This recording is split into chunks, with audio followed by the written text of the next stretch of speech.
Guys, আজকে তাহলে আমরা ক্লাসটা শুরু করব রেস কন্ডিশন নিয়ে, যেটা প্রসেস সিনক্রোনাইজেশন চ্যাপ্টারে রয়েছে। রেস কন্ডিশন নিয়ে আমি আজকে ডিটেলস আলোচনা করব। তাহলে চলো আমরা ক্লাসে শুরু করে দিই। দেখো, what is a race condition. প্রথমে জানতে হবে যে রেস কন্ডিশনটা কি। রেস কন্ডিশন হচ্ছে যখন দুটো প্রসেস, ভালো করে শুনবে, যখন দুটো প্রসেস একই সময়তে একই ডেটা যখন দুটো প্রসেসই অ্যাক্সেস করতে থাকবে। বুঝতে পারলাম? এই যে পাশে যে আমি ছবিটা দিয়েছি, দেখো এখানে রেড কালারের যে ব্লকটা আছে সেটাকে আমরা ধরে নিচ্ছি একটা ডেটা, আর তার লেফট সাইডে হচ্ছে একটা প্রসেস, রাইট সাইডে একটা প্রসেস। দুটো প্রসেসই কিন্তু ওই ডেটাটাকে সমানভাবে অ্যাক্সেস করতে চাচ্ছে। তাহলে এই রকম যখন কন্ডিশন হবে তখন আমরা বলবো সেটাকে রেস কন্ডিশন। ঠিক আছে, এইবার আমরা দেখে নেব যে রেস কন্ডিশনের কি কি এলিমেন্টস গুলো রয়েছে, মানে কি কি কম্পোনেন্ট গুলো রয়েছে। আমরা ডেফিনেশন থেকেই বুঝে গেলাম যে সেখানে একটা কিন্তু ম্যান্ডেটরি থাকছেই, যেটা কি ডেটা, শেয়ার্ড ডেটা, মানে ডেটা যেটা শেয়ার করা হচ্ছে সেটা এক নম্বর হতে পারে একটা কম্পোনেন্ট বা একটা এলিমেন্ট।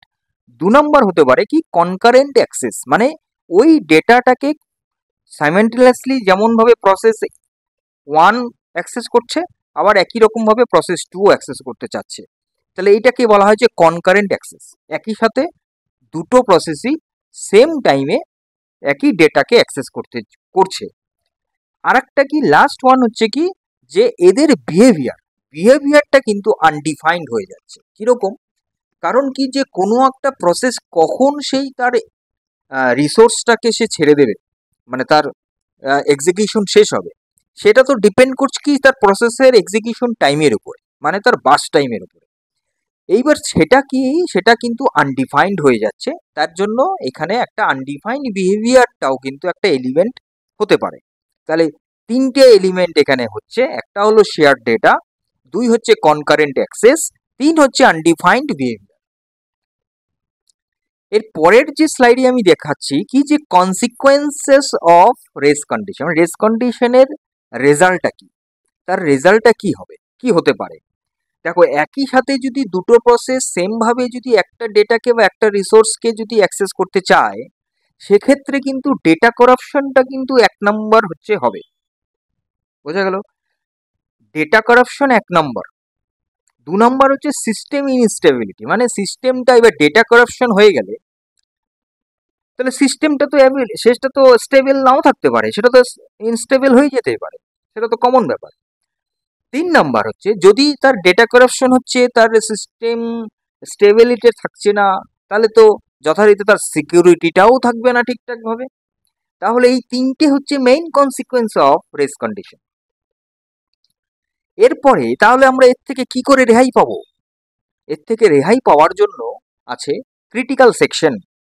যে ক্রিটিক্যাল সেকশন মানে বোঝাচ্ছে যে একটা সেগমেন্ট, যে সেগমেন্টে কি হয় ওই যে ডেটাগুলোকে শেয়ার করা হচ্ছে সেই শেয়ারেবল ডেটাগুলোই সেগমেন্টের মধ্যে থাকছে, কোড সেগমেন্টের মধ্যে থাকছে। তাতে কি হচ্ছে, ডেটা প্রোটেকশন থাকছে এবং সেটা একটা মানে ভালনারেবল থেকে কিন্তু সেটা রেহাই পেয়ে যাচ্ছে। তাহলে এটা কিন্তু ক্রিটিক্যাল সেকশন একটা হতে পারে। এরপরে কি প্রিভেন্টিং রেস কন্ডিশন। এইবার রেস কন্ডিশনকে আমরা কি করে প্রিভেন্ট করব? দেখো, চারটে উপায় আছে প্রিভেন্ট করার। আমি তো ক্রিটিক্যাল সেকশনটা দেখালাম যে যে সেকশনটাতে আমি কোডগুলোকে সিকিউর ভাবে রাখতে পারবো, কিন্তু তাতে মানে এটা দাঁড়াচ্ছে না যে আমার রেস কন্ডিশন কিন্তু প্রিভেন্ট হয়ে গেল। প্রিভেন্ট হওয়ার জন্য কিন্তু আমার চারটে অপশন দরকার, মানে চারটে প্রসেস দরকার। কি কি? একটা হচ্ছে mutual exclusion. Mutual exclusion means হচ্ছে সেটাই যে একই সাথে যদি অনেকগুলো প্রসেস একই ডেটাকে বা একই রিসোর্সকে অ্যাক্সেস করতে চায়, সেইখানে কি হবে কি না, একটা প্রসেস অ্যাক্সেস করছে যে ডেটাটাকে, তার প্রসেসিং শেষ হবে, তারপরে নেক্সট আর একটা প্রসেস সেটাকে অ্যাক্সেস করতে পারবে। এটাকে বলা হয় মিউচুয়াল এক্সক্লুসিভ। দেন হচ্ছে কি সিমাফোর। সিমাফোর একটা প্রসেস আছে, যে সিমাফোর নিয়ে আমি এরপরে একটা ভিডিও করে তোমাদেরকে সিমাফোর ডিটেলস আমি বলবো।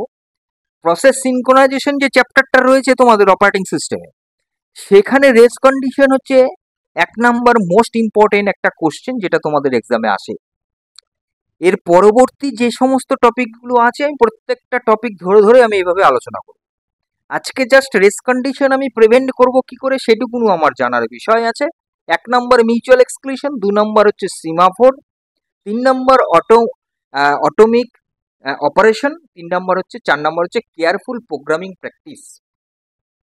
ঠিক আছে, এই 4টেকে যদি আমরা মেনটেন করি তাহলে কিন্তু আমাদের রেস কন্ডিশন প্রিভেন্ট হতে পারে। এরপরে আমি এখানে একটা ডায়াগ্রাম দিয়েছি, ফ্লো চার্ট। যে ফ্লোতে আমরা বোঝাতে চাচ্ছি, মানে আমি বোঝাতে চাচ্ছি কি, প্রথমে লেখা আছে, লেখাটা হয়তো তোমাদের কাছে বুঝতে একটু অসুবিধা হবে, আমি বলে দিচ্ছি শোনো। প্রথমে যেটাতে লেখা আছে রেক্টেঙ্গেল, এই বক্সটার মধ্যে, এই রেক্টেঙ্গেল বক্সে লেখা আছে যে প্রবলেমটা কি, মানে একটা এয়ারলাইন টিকিট কাটছে 2টো কাস্টমার একই সাথে, বুঝতে পারলাম? তাতে কি হতে পারে, 2টো কাস্টমার একই সাথে যদি একটা এয়ার টিকিট কাটতে যায়, তাহলে একটা কাস্টমার পেল, আর একটা কাস্টমারকে দেখাবে যে ওই সিটটা কিন্তু এখনো ভ্যাকেন্ট হয়ে আছে, তাহলে কি হবে, ও কিন্তু সেটাকে অ্যাটেম্প করবে। এতে কি হবে কি, এতে ওই কাস্টমারের কাছে কিন্তু একটা কি হয়ে যাবে, একটা মিসআন্ডারস্ট্যান্ডিং হয়ে যাবে, এবং তাতে কি হতে পারে, পুরো সিস্টেমটাই কিন্তু সমস্যা হয়ে যেতে পারে। তো এর জন্য কি উপায় আছে, এর জন্য উপায় আছে, উপায়। উপায়টা হচ্ছে আমরা কি করে দেবো, প্রসেসটাকে আমরা লক করে দিতে পারি। মানে যখনই আমরা কোনো প্রসেসকে যখন সিটটা অলরেডি একটা কাস্টমার বুক করে নিল, তখন কিন্তু সিস্টেম অ্যাডমিনিস্ট্রেটরের কাজ হবে কি, যে ওই প্রসেসটাকে লক করে দেওয়া, মানে ওখানে আর কোনো সিট ভ্যাকেন্ট নেই, এই মেসেজটা শো করাতে হবে। তাতে কি হবে, তাহলে কোনো কাস্টমারই আর সাথে অ্যাটেম্প করবে না। এটা হচ্ছে উপায়। এবার এটা নিয়ে আমি কিন্তু তোমাদের এই রেস কন্ডিশন নিয়ে আমি একটা শর্ট ভিডিও তোমাদেরকে আমি দিয়েছি। আমি বলবো যে তোমরা শর্ট ভিডিওটা দেখলে পরে তোমরা অনেক অ্যাট এ গ্লান্সে তোমরা রেস কন্ডিশনটাকে বুঝে নিতে পারবে। ওখানে আমি ভালো করে বুঝিয়ে দিয়েছি। এটা তো ডিটেল ভিডিও চলছে। আচ্ছা, এইবার আমি যেটা বলবো যে প্রত্যেক ভিডিওর শেষেই আমি একটা করে এক্সারসাইজ দিই, মানে একটা কোশ্চেনারিজ দিই। যে কোশ্চেনারিজে কিছু কোশ্চেন থাকে, যে কোশ্চেনগুলো তোমাদেরকে বলা হয় যে তোমরা ট্রাই করে দেখবে, যে পারো কি পারো না। যদি পারো আমাকে অ্যান্সারটা বলবে, যদি না পারো তাও বলবে যে পারছো না। তাহলে আমি সেই কোশ্চেনারিজ নিয়ে আমি আবার ভিডিও করব। কিন্তু তোমরা কিন্তু কোনো কমেন্টই আমি তোমাদের কাছ থেকে পাচ্ছি না। তো আমি তোমাদেরকে বলবো কাইন্ডলি তোমরা একটু বিষয়টাকে দেখবে সিরিয়াসলি, কারণ দেখো প্রত্যেকটা টপিক কিন্তু ইম্পর্টেন্ট এবং তার রিগার্ডিং কোশ্চেনগুলোও কিন্তু ইম্পর্টেন্ট আছে। আমি পড়ে গেলাম, বুঝে গেলাম, এবার কোশ্চেনটাতে গিয়ে আমি কি বুঝবো বা কিরকম কোশ্চেন আসতে পারে এক্সামে, সেটা নিয়ে কিন্তু অনেকেরই ডাউট থাকতে পারে। তো যাই হোক, আমি একটা এক্সারসাইজ এখানে দিয়েছি কোশ্চেনারিজ, যে কোশ্চেনারিজ একটা কোডিং আছে, ঠিক আছে, এখানে বাদিকটায় একটা কোডিং আছে। এই কোডিংটাকে বলা আছে যে এখানে যে আইডেন্টিফাই করতে বলা আছে potential race condition in the code এবং explain why this race condition might অকার।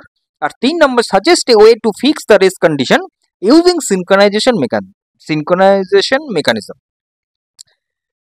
তোমরা একটু দেখবে, ট্রাই করবে, আশা করি তোমরা পারবে, কারণ তোমাদের অলরেডি C++ তোমরা জানো, তোমরা প্রোগ্রামিং জানো। তো এটা নিয়ে আমার তোমাদেরকে বোঝানোর বলার বিষয় নেই। তাও যদি তোমাদের কারো বুঝতে অসুবিধা হয় প্রোগ্রামিং এই কোডিংটা, মানে C++ এ লেখা আছে এটা, এবার C++ যদি তোমাদের কাছে কঠিন মনে হয় বা বুঝতে পারছো না, তাহলে আমার একটা C++ এর অলরেডি ভিডিও চলছে, তো কমপ্লিট টিউটোরিয়াল চলছে, সেখানে গিয়ে তোমরা দেখতে পারো। তো তার জন্য অবশ্যই আমার চ্যানেলটা সাবস্ক্রাইব করতে হবে, না হলে এই ভিডিওগুলো তোমরা পাবে না। আমি কিন্তু ইম্পর্টেন্ট ভিডিও আমি খেটে তোমাদের জন্য এত সুন্দর নোট করে বানিয়ে দিচ্ছি, কিন্তু তোমরা কিন্তু এই ভিডিওগুলো দেখছো না। তো কাইন্ডলি তোমরা এই ভিডিওগুলো দেখো, আমি বলি দেখো, বোঝো এবং সেটাকে নোট ডাউন করো, সেটা নিয়ে এক্সারসাইজ করো, সেটা নিয়ে প্র্যাকটিস করো, তাহলে কিন্তু বেটার হবে কি এক্সামে তোমরা ভালো মার্কস তুলতে পারবে।